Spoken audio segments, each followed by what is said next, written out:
Welcome to the AdTechGod Pod, where we speak with the revenue leaders of our industry. Today's guest is none other than Julie Van Ullen, President and CRO at iSpot. Julie's had multiple leadership roles at the IAB, OpenX, Freewheel, Rakuten Advertising, and Rakuten Rewards. If you've ever met, worked, or engaged in a conversation with Julie, you will know that she's an incredible leader, one who brings compassion and unbelievable knowledge to the table. Julie, thank you so much for being on today's pod.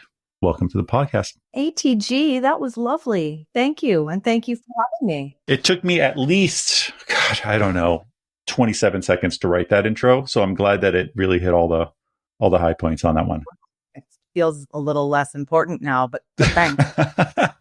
No, thank you. Thank you for taking time out of your day, and congrats on your new role at iSpot. Thank you so much. I am beyond thrilled to be here. So one of the most innovative companies I've been at in a while. So it's easy to get up and get stoked every morning. Yeah, I definitely want to hear more about it. You've worked at some amazing companies, Julie. We have a lot of mutual friends. You do not know who I am yet, but I would love for you to tell the listeners how you reached where you're at today.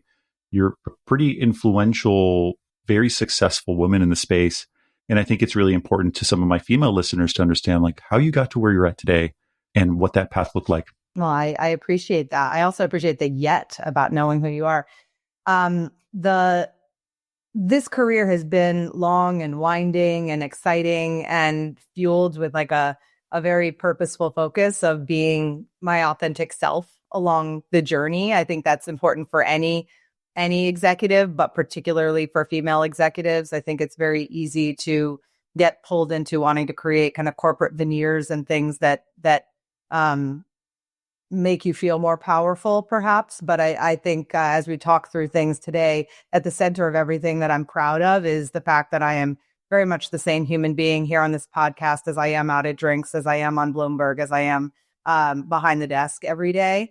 And I credit a lot of my ability to stay focused on that with my early mentors. I think when my career started at the IAB, I was actually in more publishing, traditional publishing before I came to the IAB, but had a 9-year stint there under Randall Rothenberg, who, shout out to Randall, is one of the most amazing human beings with whom I still speak on a regular basis and helps guide me in all of the right arenas. But I think that was such a foundational moment for my career, not only in having a mentor like him, who was so versed in the marketing and advertising landscape in such a cerebral way, but also the sheer amount of people and topics and subject matter that I learned there in my 9 years under this very big tent representing, marketers to publishers and everything in between was, I think, the foundation for success on which I lean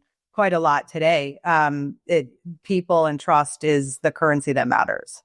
Julie, it's really interesting you mentioned that, your time at IAB, working with Randall, that relationship you've built with him of trust and being a mentor. A lot of people I've interviewed over the last 2 years have just mentioned having this like advisory board of friends, colleagues, people that they trust that they can speak to openly. How important do you think it's been having Randall as one of them with making decisions to move to, OpenX or move to Freewheel or even move to Rakuten and now iSpot? I don't think I could have done it without folks like Randall. And I also do have like a board of advisors, if you will. And I think having like a good, an amazing female executive mentor is also critical in its own right. But every single time that I've looked for a new position, or I've even questioned how I might approach something challenging in my existing role, I will call Randall. And I think fundamentally why I think he's so valuable is that he has such a holistic and clear view of where the industry is headed that I count on his futurism to really help me not only position choices around where I'll go next, but really whether or not the place I am is positioned for growth, but to also kind of taught another side of him, like he's an incredibly human leader. And he has taught me from early days the criticality of inspiring people through your own actions and through your own trust and authenticity in them every day. So couldn't deal without him. You touch up on something that I discussed with a prior guest, actually somebody that I happened to record with today, was like the importance of the human element and just being yourself. And I think many times, and this happens, you get lost in the corporate jargon, you get lost in the corporate bureaucracy. And in order for you to position yourself correctly within that company, like you kind of lose yourself. You lose your sense of humor, your sarcasm, even your opinions start to change because your opinions become truly the opinions of the company. And with you, and I can say this, having heard you speak, having seen you in the market working, you are pretty much who you are everywhere you go. It's like, take it or leave it. I am who I am. And I think that that makes a massive difference in the way people perceive you and work with you, and they just enjoy your company. And I think that's a huge difference. Yeah, well, thanks for saying that. And it doesn't work everywhere. Like when I interview places, I basically say that. I'm like, this is how I am. If that's going to work for you, great. It doesn't mean that I'm not a company person. If my CEO tells me to do something, I tell them I disagree. Of course. I'm still going to go do that thing. And you will never know that I didn't agree with it. But yeah, I think that's my job. That's what you're paying me for. And a lot of the challenge in being in tech generally is that things change so rapidly. Change is just a reality. And whether it's like acquisitions or business model changes or new technology or like layoffs, which is very, relevant right now in market across the board. Like these are all just realities. And the only way through them is to build trust and candor with your team. They're all adults. The more you try to create narratives, the more you don't tap into the human rationale and trust them with why we're doing what we're doing, I think the more we go askew in building teams that really want to follow you into a war zone and teams who really want to build the company to its next era. I love that you mentioned that, because the transparency is something that I'm very focused on here at Marketecture. People will ask me, hey, sorry, like, is it okay that yes, it's absolutely 100% okay that you disagree with me. Like, yes, it's 100% okay that you tell me that post sucks. Yes, it's okay that you tell me that was boring. Like, I need your feedback because I'd rather get the feedback from someone internally than get feedback from a paying client, someone who's watching the content. Like, this is our opportunity to filter before we push live. And the only way that happens is creating an environment where you feel like you can pick up the phone and have a conversation and be transparent. And sometimes that doesn't happen. So I love leaders that are like that. It's something that I try to do here as well. Amazing. There's not enough. So more. There's not enough. Julie, you moved into the connected television space after your time at IAB. You worked at OpenX. You worked at Freewheel. You were at both of those companies during a very fast growth period for CTV. Now you're into measurement. My question is, how does that all loop in together? What made you move from, connected television to Rakuten and then to measurement after that? I think maybe the easiest way to answer that question is that, like, I get up every morning because I fundamentally love the free internet. I love free media. I will do everything in my power to make sure that it remains that way. But having grown up in more of kind of the transactional display space, and I even have these vivid recollections of thinking about ad stacks and how do I get above Criteo, or how do I get first look at inventory for Google. Like, I never thought about those as people back in the day when I was doing this. Those are people. Those are experiences that people are having with that content, with those brands. And I think fundamentally that became my driver for getting up every morning, is this holy grail search of a win-win-win that works for advertiser, publisher, as well as the end consumer. And it is what drove me from going from more of like a display oriented landscape to something more, high value, like television. But it also is what took me into retail tech for the last 8.5 years at Rakuten, which is to say that it's not a surprise to anyone to hear that we're in a very tumultuous time. There's a lot of uncertainty, a lot of kind of whether that's economic, political, or whatever. And that has translated into both brands having their own challenges, but at the end of the day, the consumer looking for ultimate value, which can come anywhere between getting a coupon and cash back, all the way through having a really authentic and honest conversation with a brand that's trying to earn their business. And Rakuten represented an ability for me to use this very malleable lever called cash back, tied to brands' own CRM strategies to do exactly that. And by the way, only get paid when you help a brand sell something. That's pretty darn cool. But and then moving over to iSpot, very simply, was that I think that this industry, this television industry that is undergoing tremendous evolution right now, which we can talk more about, is very ripe for change making. And the honesty that comes with what are we capable of doing, and can we bring the industry along to actually move in new ways and take advantage of data and capabilities that get away from the ancient buying and measurement techniques of the past, and less thinking about clawbacks and things, and thinking about measurement in real time, actionable, optimizing on data, making measurement equal revenue. It's funny. Measurement is looked at as, what was the real purpose of this? What was the outcome of this? What does this mean for my ad dollars? But it all goes back to your initial point, which is the customer, which is the user, which is the viewer, which is the guy buying products or the woman buying products. Like, all of it comes back to that experience. How important do you think measurement will be as we start to see user consumption of video content change, moving from, like you said, traditional television to connected television to social platforms to the creator economy? How important do you think measurement is there, and how will that differ? The criticality of measurement in the future of the continued, path of fragmentation is to be the source of truth, and to be an agnostic source of truth. By the way, like, shout out to the Trade Desk, who's like one of our greatest partners, who has a very similar ethos. iSpot, we're integrated into Trade Desk as their default measurement provider to prove incrementality for that reason, because we're so synergistic.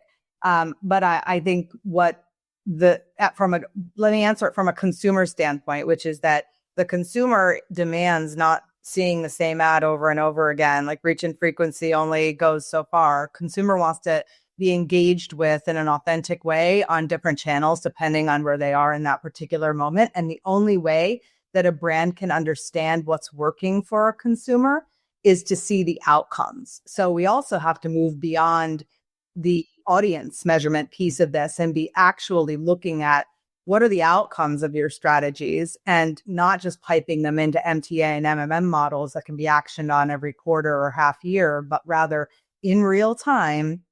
How can you learn what is working for your consumers, both from a creative standpoint and from a media investment standpoint, and make those changes in real time? Yeah, it's the amount of change that's happened in the last 6 or 7 years has been pretty wild. Like, it's been a pretty wild ride. Like, when you look back at the capabilities that we have today in advertising, just across like the digital space, and the way consumer habits have changed from, traditional television to streaming to social, to suddenly someone like myself with a microphone and laptop is creating content on a regular basis. It's incredible how much value it brings, but how much disruption it brings to the way media buyers buy and where they buy. So my question to you, Julie, is, as we're moving into 2026, things continue to change. What are you really positive about? What's like the thing that you're really bullish about going into the new year? Because the news loves negativity. They love it. That's what drives clicks. They love it. Anything you could say that's negative, people love it. The algorithms love it. But like, what's something really positive that you feel about 2026 that people should be aware of? Man, I'm like so not negative. Like, I'd be really bad clickbait. I think a couple of things, but the one that I'll hit on for you is that I think while our industry in aggregate, oftentimes as forward thinking as it is, it's not great at changing fast. But one of the areas of change that I see happening very quickly is a desire to actually integrate actionable data insights and agnostic data insights into walled gardens. So, for instance, we're launching a partnership with Roku whereby you can access in real time outcome-based data from iSpot and change your media buy within Roku. I think you can also do that from a creative standpoint as well, based on iSpot data. So this, I think, is, and they're not the only one with whom we're engaging. I just can't give away too much. But I think that that's a really hefty motion that I see in place, a willingness to accept, maybe that's not the right way to say it, because I'm sure walled gardens would prefer to grade their own homework all day long, but there's an understanding Yes. that isn't going to work.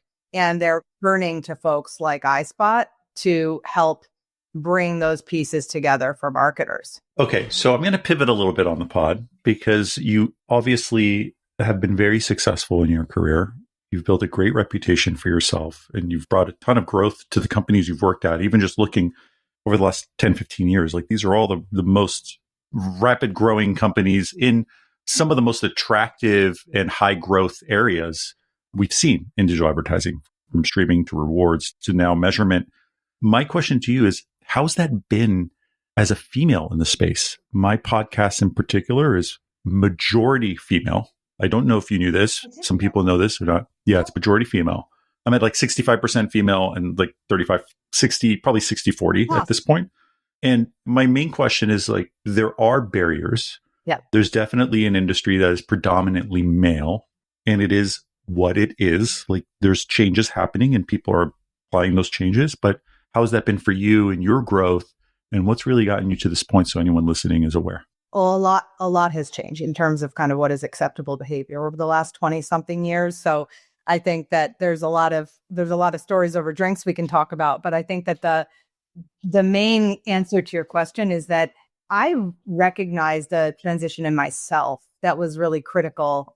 Early days in ad tech, where I was really one of the only females in any given office, I think I internalized being kind of one of the tech bros, if you will, as a strength, and almost like anti-feminism kind of.